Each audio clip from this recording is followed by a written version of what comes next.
What's happening, Saints fans? You are watching Saints Now by Chat Sports. As always, I'm your host, Trace Girouard. No matter where you are or how you're watching, we always appreciate you guys for taking a few minutes out of your day to learn about the black and gold and see what I have to say, because I have 10 players that you should be keeping an eye on during preseason week 2, Saints versus 49ers. It's going to be a really fun game. I'm excited about this matchup, and I do think this will be a good litmus test for New Orleans.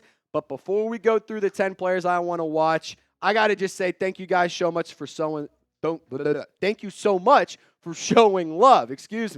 42,000 views on our preseason week 1 watch party. Almost 400 new subscribers joined our family during our preseason week 1 watch party. But hey, we're live once again, August 18th, 6 p.m. Central Time. Be sure to subscribe, turn on your notifications, and join us for a whole lot of fun. Now, first player I want to watch, I'm going to just tell you guys how it's going. First 5 are offense, second 5 are defense. So the first player is Spencer Rattler. But I also am keeping an eye on Jake Haener. These two quarterbacks are still battling it out for the QB2 position. And I do think that both of these players had phenomenal showings in preseason week 1. Jake Haener, a little bit better, 9 for 13, about a 60-ish% completion percentage. Spencer Rattler, just over 50%. Haener had 107 passing yards with that long bomb to A.T. Perry. That was the longest pass of the night, 58 total yards on that one. Spencer Rattler did find the end zone using his legs. And on top of that, Haener had a better QB rating via ESPN stats. So you got to appreciate all of that from Haener. And I do think that Spencer Rattler showed a lot of really good things in that game-winning drive where he drove down the field and Charlie Smith went and hit the game winner. Now, I want to talk about Jake Haener really quick. There's been a lot of discussion on this channel about Spencer Rattler, and I want to make something very, very clear. I like Jake Haener. I really like Jake Haener. I think he's a phenomenal player. And I think he's one tough son of a bitch. But at the end of the day, it's going to come down to who runs the offense better. And I really like how Haener plays. He has a lot of poise. He's extremely tough. He shows no fear. He moves around the pocket well. And he has phenomenal resiliency. I can think of a handful of different times last year, and by handful I mean in the preseason, where maybe he had a bad play, but he bounced back the following drive. I can also sit here and think about the fact that he was recovering from skin cancer. He had a procedure to remove the skin cancer from his face and then proceeded to go out and absolutely deal in the preseason. He will not take a day off. He will not quit. He will not back down. I love this from Jake Haener because that attitude and that mindset is something you can't teach. But let's talk about Spencer Rattler because I think he's extremely exciting to watch. I think as a fan, I have fun when he's on the field. And I don't think you can be mad about that. I have fun watching Spencer Rattler and Haener, but especially watching Spencer Rattler play football. He has the skills to be great, and I also think he has the aura to be great.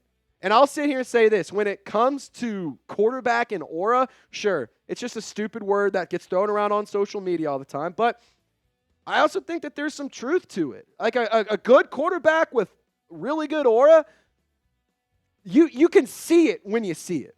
You know when you see it. Spencer Rattler has that aura. He has everything that you want in a quarterback, and I'm excited to see him continue to grow. But again, this is not a I like Spencer Rattler more than Jake Haener type of show. This is a here's players to watch. And what it comes down to for me, and I also believe what it comes down to for the Saints coaching staff, is who is going to be the most consistent, who's going to be the best leader, who's going to have the best chemistry with their offensive line and with their receivers, who's going to be able to run the offense at a high level consistently. That's what it comes down to. I don't care who can throw the ball further. I don't care who had more yards in college. I don't care who's been around the team longer. Whoever is the better player and the better fit will be the QB2. And that's what it comes down to. So if you had to be the head coach, you had to make a tough decision right this second, pick your QB2 for me. Type JH for Jake Haener, type SR for Spencer Rattler, and let me know what you think down in the comment section.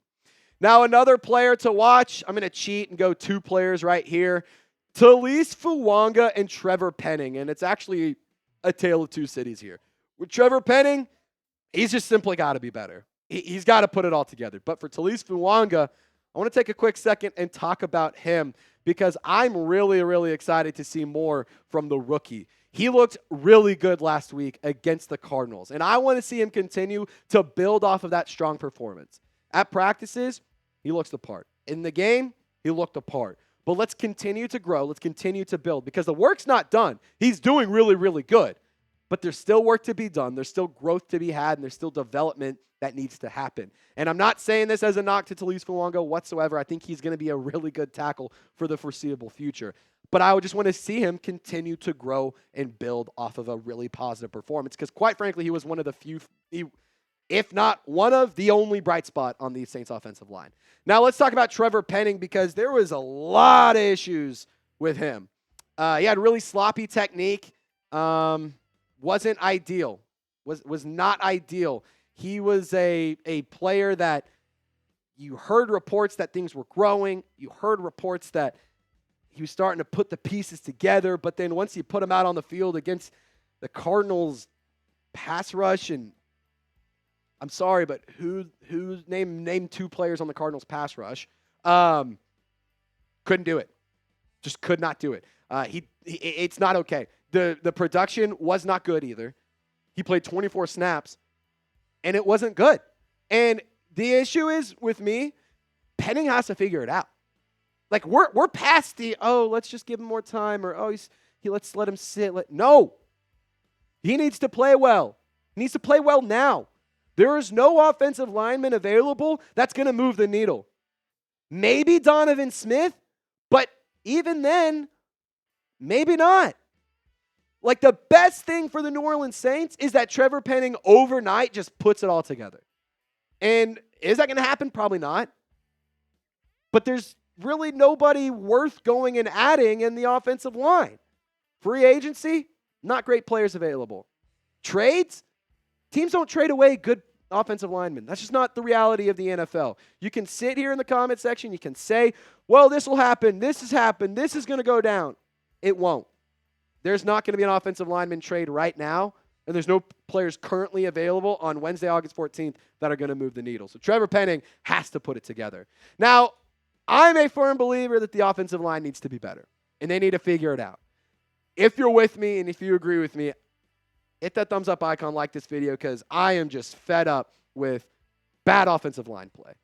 But I'm not fed up with watching this kid play. A.T. Perry, he is an excellent player. He is really, really fun to watch. I mean, he is lightning in a bottle. And in preseason week 1, he had an excellent day, 4 targets, 4 receptions, and he had an average of 21.3 yards. That 58-yard bomb from Haener just lit things up. I will say this about that pass. Had Haener kind of had it a little bit more off the sideline, I think that's 6 points right there. But again, nonetheless, really good throw, really good catch, really good stuff from A.T. Perry, who right now has been pretty slow and quiet at training camp. So it's nice to see A.T. Perry turn it on when the lights are bright. Now, Jordan Mims. This is a really special player. He actually was the running back for Jake Haener at Fresno State, for those of you who didn't know. Mims was kind of all over the place in preseason week 1. He had 10 carries, 38 yards, 2 catches for 8 yards, but he was also picking up blitzes. He was also running out for routes and stuff. He did a lot. So if Jordan Mims can continue to grow and continue to be an impactful player, maybe he could beat out Kendre Miller for that running back 3 position. Miller has to get on the field. Jordan Mims, he is on the field. So maybe things can go really well for Jordan Mims, and maybe he can make the roster.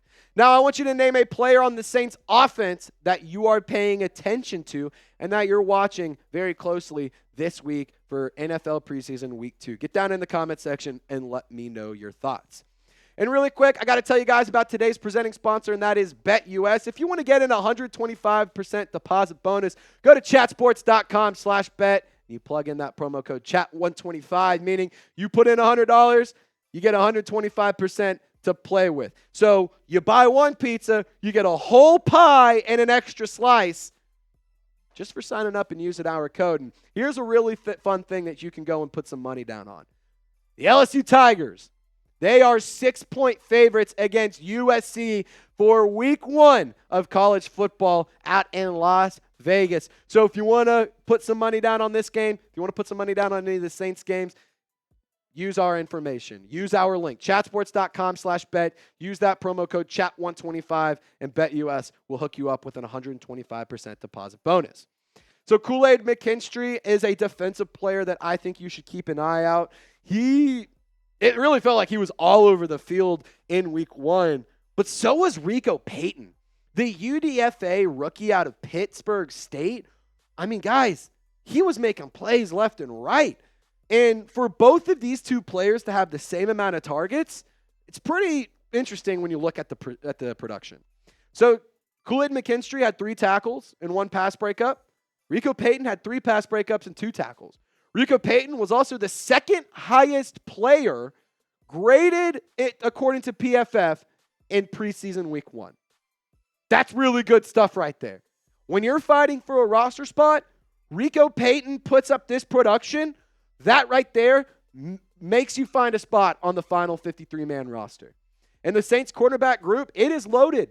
There's a lot of good players on there. Rico Payton, he's a good football player, but he's going to have to unseat Shamar Jean-Charles. Kool-Aid McKinstry, I think, is a lock to make the roster. But I could also see them saying, you know what, let's bring one extra DB on here. It might be helpful to have him around. I'm excited to see more from Rico Payton and Kool-Aid McKinstry. I think that these are 2 exciting players in the cornerback group to watch. And hey, who doesn't love some good young talent? Now, Jordan Howden, he's a safety I want to keep an eye on, especially considering everything going on in the Justin Simmons front. He could the Saints could opt to go and sign Justin Simmons. However, Dennis Allen recently saying that the cornerback or the safety battle next to Tyrann Mathieu has not been settled. So if Howden can step it up, I think things can be good for him, but I do want to see him turn things up a notch if he wants to be the starter and he wants to avoid Justin Simmons coming in to dethrone him or unseat him, however you want to phrase it. Now, Isaiah Foskey, this player right here, like when I tell you guys about a preseason crush or like a draft profile crush, this was it for me. I was so pumped up about Isaiah Foskey coming out of Notre Dame. But for a second-year player to lead the team in snaps against Arizona in preseason week 1, he had 0 production. He led the team in snaps across the board, defensively, special teams, and offense. He lined up on defense and special teams. Didn't put up a single stat. That's not good. If Isaiah Foskey wants to be an impactful player and be a part of a quality defensive line rotation, he's going to have to bring it on preseason week 2. Now, Christian Boyd, let's go back to the defensive line. I'm excited for him, man. He's an athletic player. He's extremely strong. He's extremely talented. He's extremely fun to watch. And albeit he didn't have the most run, but he still got considerable run during the preseason week 1. Now with Christian Boyd, it comes down to whether or not he can crack that rotation. He had 39 snaps and 1 tackle, but he was commanding double teams. He was getting a lot of different production. He was getting a lot of looks. And Christian Boyd is a very high upside player in my opinion, and I think when I'm putting my perfect defensive tackle pairing together and Christian Boyd and Brian Brzee, I really like the idea of them two going after opposing quarterbacks because I think that they're really exciting players. Now, honorable mention, let's talk about special teams here because the kicker and punter battle is still anyone's race. Lou Hedley today spoke to media after practice on Wednesday, August 14th, and he said, It's hot in this kitchen. This is still very much so a competition. So not just with the punter, but with the kickers as well. There has been no information. There has been no this player's leading it. The information coming from Dennis Allen and coming from training camp is that the battle is still very much so a battle. We still got a long way to go. And for, I think, specifically special teams, we're going to have to see how things look in the preseason, both this week and the following week, in order to see who will be the starters and who will win the special teams battles. But I do think that when it comes down to Lou Hedley, Matt Hayball, and Charlie Smith versus Blake Grupe, it's anybody's competition, and we could see a very different special teams unit. But I want to just Have you guys answer this question? I asked about offense. Now, who's a player on defense that you're paying attention to? Get down in the comment section and let me know. If you want to cheat and talk about special teams, I don't blame you. But let me know a defensive player you're watching. And if you guys want to hit me up on social media, if you want to get Saints coverage, Justin Simmons updates, highlights, all sorts of fun stuff, hit me up on Instagram, Twitter, and TikTok. Here's all of my information. All of it will be linked in the comment section and description as well. Give me a follow, send me a DM. I'm more than happy to chop it up with you one of these days. If you follow me, though, that's the case. You got to just follow me. But Saints fans, y'all stay golden. We'll see you next time.